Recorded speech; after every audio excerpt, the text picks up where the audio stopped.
ಎಲ್ಲರಿಗೂ ನಮಸ್ತೆ. ಭಾಷಾ ಜ್ಞಾನ ಯೂಟ್ಯೂಬ್ ಚಾನಲ್ಗೆ ಸ್ವಾಗತ. Second language Kannada public exam preparation. ಇದರಲ್ಲಿ ಸಂದರ್ಭ ಸ್ವಾರಸ್ಯದಲ್ಲಿ ಯಾವುದೆಲ್ಲ ಮುಖ್ಯವಾಗಿರ್ತದೆ, ಯಾವುದೆಲ್ಲ ಇಂಪಾರ್ಟೆಂಟ್ ಅಂತ ನಾನು ಈ ವಿಡಿಯೋದಲ್ಲಿ ನಿಮಗೆ ತಿಳಿಸ್ಕೊಡ್ತೇನೆ.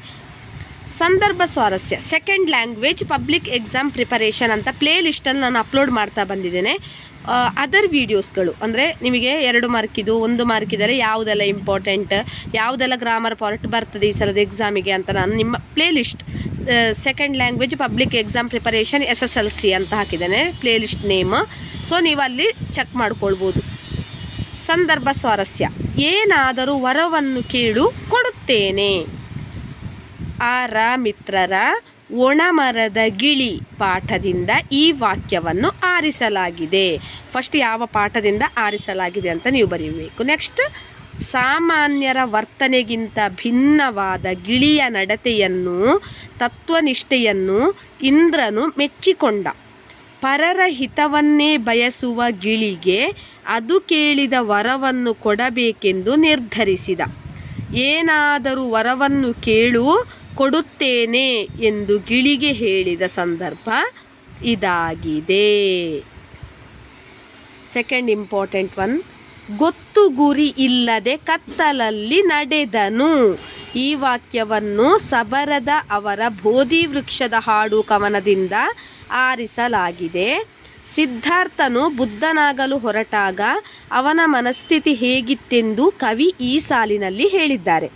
ಸಿದ್ಧಾರ್ಥನು ನಡುರಾತ್ರಿಯಲ್ಲಿ ಒಬ್ಬಂಟಿಯಾಗಿ ಅರಮನೆಯಿಂದ ಹೊರಟನು. ಹೆಂಡತಿಯನ್ನು ಮಗನನ್ನು ಅರಮನೆಯ ವಿಲಾಸ ವೈಭವಗಳನ್ನು ತೊರೆದು ಹೊರಬಂದನು. ಸಿದ್ಧಾರ್ಥನು ಅರಮನೆಯನ್ನು ತೊರೆದು ಹೊರಟಾಗ ತನ್ನ ಗುರಿ ಹಾಗೂ ಅದರ ಸಾಧನೆಯ ನಿಖರತೆ ಇಲ್ಲದೆ ನಡೆದ.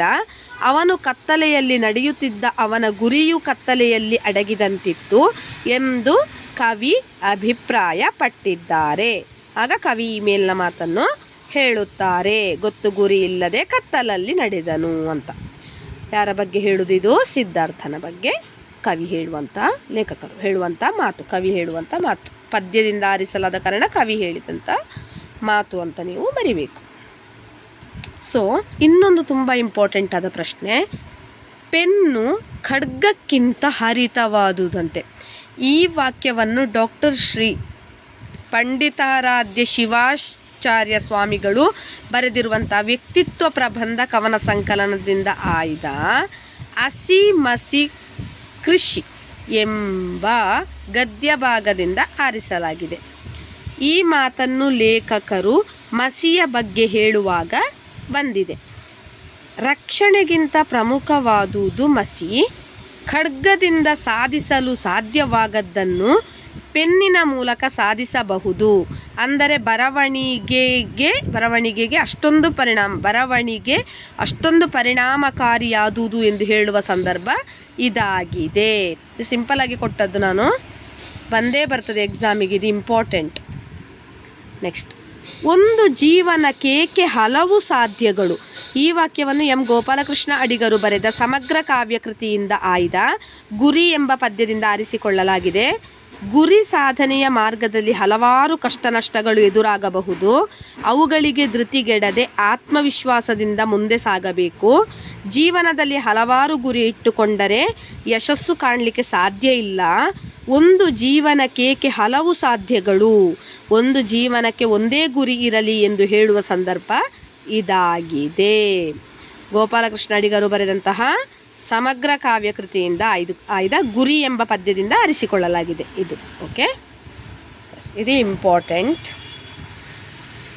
ಬರ್ತದೆ ಎಕ್ಸಾಮಿಗೆ, ನೆಗ್ಲೆಕ್ಟ್ ಮಾಡಬೇಡಿ, ಓದಿ ಇಟ್ಟುಕೊಳ್ಳಿ ಆಯಿತಾ. ಎಸ್, ಆಲ್ ದ ಬೆಸ್ಟ್ ಅಂತ ಹೇಳ್ತೇನೆ ಸೆಕೆಂಡ್ ಲ್ಯಾಂಗ್ವೇಜ್ ಕನ್ನಡ ಎಕ್ಸಾಮ್ ಬರೆಯುವವರಿಗೆ ಕೂಡ. ನನ್ನ ಯೂಟ್ಯೂಬ್ ಚಾನಲ್ನ ಆದಷ್ಟು ಎಲ್ಲರೂ ಶೇರ್ ಮಾಡಿ, ಸಬ್ಸ್ಕ್ರೈಬ್ ಮಾಡಿ, ಲೈಕ್ ಮಾಡಿ, ಕಮೆಂಟ್ ಮಾಡಿ ಮತ್ತು ಪಕ್ಕದಲ್ಲಿರುವ ಬೆಲ್ ಐಕನನ್ನು ಹೆಚ್ಚಿನ ನೋಟಿಫಿಕೇಷನಿಗಾಗಿ ಕ್ಲಿಕ್ ಮಾಡಿ. Don't forget to click the bell icon. Don't forget to check the playlist. Thank you for watching.